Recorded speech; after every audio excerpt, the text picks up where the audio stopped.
Hello everyone. Hope you all are safe at your homes and following the basic norms to stop the transmission of the COVID-19. There are doctors who are handling the COVID-19 patients on the front lines, and there are other group of doctors who are helping to spread the essential piece of information to the people in general via the social media platforms. Then there are doctors who have opened up their phone lines. I was looking up on my timeline just to consult the patients and guide them when there is any emergency. And some even during the lockdown are doing the online consultations. All this our community of medical professionals is doing in order to help the society to get out of this pandemic. Now in this video, let's try to understand some of the basic medical terms used by media or the various articles which you read online to know about the updates about this pandemic. I am making this video because even the national media networks are misusing the terms, and which is leading to the misguiding of the people by just creating a hype. जनता को आप मूर्ख समझना बंद कर दीजिए। Now let's begin with what we call as drug. A drug is a chemical substance which when consumed, this alters the physiology or the psychology in order to cure the disease. In case of 19, we have got no efficient drug yet. We are using hydroxychloroquine, remdesivir, BCG, zinc sulfate, ivermectin, but none of them is directly acting against the SARS-CoV-2, the pathogen. What they all are doing is just decreasing the viral load in the human body.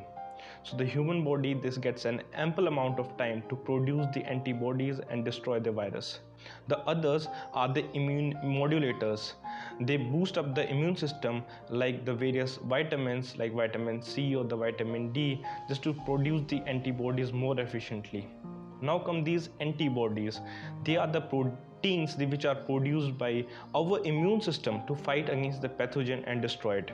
Nowadays the plasma therapy is working on the same phenomena because this plasma contains the already prepared antibodies, and now they rapidly destroy the virus in the human cell of the recipient of this plasma. Now the vaccine, which is just a weakened pathogen, is introduced into the healthy individual whose immunity fights back to this weakened pathogen and makes up the memory cell for the future use, so that when they encounter the same virus again in the future, it can easily destroy it. They all are totally different, but our media is using them interchangeably. Just watch this. Bharat में vaccine का सफल परीक्षण, PGI Chandigarh में सफल परीक्षण। क्या अब आने वाले दिनों में वैक्सीन मिलना शुरू हो जाएगा? मतलब बीमारी से बचाव का रास्ता तैयार हो जाएगा। Today this is very significant. Italy has claimed the first COVID vaccine. Yes, that's the big news that is breaking. Virus is being neutralized in human cells. Apparently, antibodies have been found that can kill this particular virus. Rome Hospital has confirmed. Okay, now let's try to understand how any drug or a vaccine is prepared. It takes around 10 years of the time to get the ethical approval and preparing the drug. But the most quickest yet done in the near history is about 4 years. But now COVID-19 is much more serious condition and people around the globe are under the lockdown. So researchers are trying their best to do it more rapidly. But it is expected that any drug, the tested drug, it will take around 20 months to get approval for the gold standard treatment, and any vaccine to be prepared at the earliest it will take 4 to 5 months more. Till then, the antiviral drugs already existing are being under trial, and this whole process of trial is itself a very tedious process. First of all, there is an in vitro test on the animals or the human cells in the petri dishes now to study the molecular effects, and after this phase is done, there is animal models of the rats, rabbits, monkeys in which the drug or the vaccine is tested. And when all these tests become successful, it is approval for the human testing. Now the human testing is done in the 4 phases. First phase is the optional phase, and this is the phase 0 where around 10 peoples, or what we call the subjects in case of vaccine, these are the part of this trial, but this is usually skipped in general. Now it begins with the phase 1, when there are around 20 to 100 people these are subjected to the trials, and after their consent is taken, they are directly observed for this safety. And if it is successful, then begins what is the next is the phase 2, when the less than 300 people they are given this substance, and the efficacy and the safety profile of this substance is recorded. After this successful completion, there is phase 3, in which around 3000 to 4000 individuals these are tested for the efficacy, the effectiveness and the safety profile of the drug.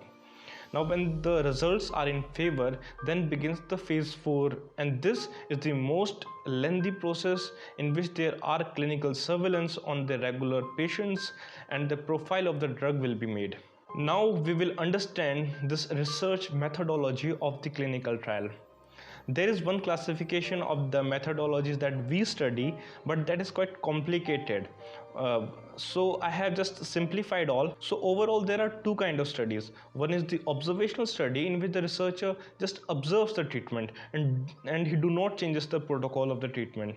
The other is the interventional study, in which the researcher makes the changes that can potentially affect the course of the outcome. And one type of the interventional study is the randomized control trial. So this is the most gold standard kind of the study module, that is the double-blinded randomized control trials. Now let me break this term for you. By being randomized, it means that the subjects are sorted in different groups randomly, and nowadays the task of the sorting into groups, this is done by the various software. This is done in order to decrease the bias in the study. This bias can be due to the age, the gender, or any other underlying cause or the comorbidities the patient is having.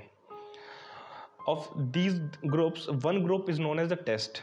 Now, this group of people who will be given the substance which is being tested. The other group is the placebo, which means the substance given to them will have no effect on that disease or that system even. The another group is the control, that will be given on the already existing or the practiced protocol of treatment. In this case of the COVID-19, it is isolation, high flow oxygen, or the invasive ventilation when it is indicated. Now the term blinded.